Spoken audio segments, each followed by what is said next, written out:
So here's my pollinator habitat, May 11th, 2025. We had a really hard freeze this past winter and it really pushed back the Biden's alba. Um, I'm not going to zoom my phone in, I'll just move it around a little bit. But the Biden's alba's back. It's just nowhere near what it was before that freeze. So there's some more of it there. There's a real nice patch of blue mist flower that's starting to bud out, so that'll be blooming pretty soon. But the Biden's alba is the primary blooming thing. These Ohio spiderworts bloom every day, but that's an early morning bloom. So they're done by about noon or so. I get some stuff on them, but they're not here all day. As you can see, there's just not a whole lot of flowers. It's a little bit of Biden's alba, which doesn't show up too good in here, but it's there, but it's nothing major by any means. Same thing with over on this side. Got a bunch of painted spurge coming up in some of the pots that I put other plants in. There's a Biden's alba there. There's a few blue mist flowers there and another patch of a pot of painted spurge. But you can see once again over here, not a whole lot. There's one little orange trumpet vine flower that's had about 3 or 4 previously that are now finished and gone. So there's one of my lantana. That's been a major player for the monarchs and swallowtails. And over here's another of my lantana. It's 2 out of the 3. On the back wall you see my tall goldenrod potted plants. There's quite a few that I didn't harvest. I tried to leave about as many as had come up last year so that all that I'd potted are extra, which is about 100, because a lot of those pots have multiple plants. But there's quite a few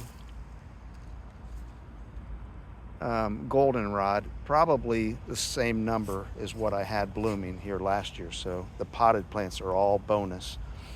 And here's the main staging area for my blue mist flower. And there, I moved all the plants over here that were going into bloom, that are budding out, blooming. So a few of these are already completely open, and others are well on their way and just not there yet.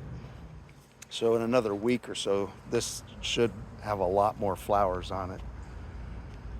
And there's a few other blue mist flowers back there. And I got a couple of sunflowers that came up because of the bird feeding. So down at the bottom of the hill, and I will zoom in here, is my third lantana. It's an orange and yellow. Some of the flowers are almost red. And that is another magnet for the swallowtails and monarchs and Gulf fritillaries and whatnot.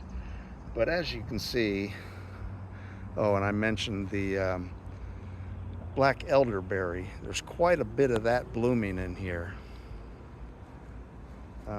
But I've only seen one butterfly land on it. It was a monarch. It looked like it was in fact nectaring. It didn't look like it was simply perching, but it could have been. But you can see if you look farther back in there, there's quite a lot of it in this area.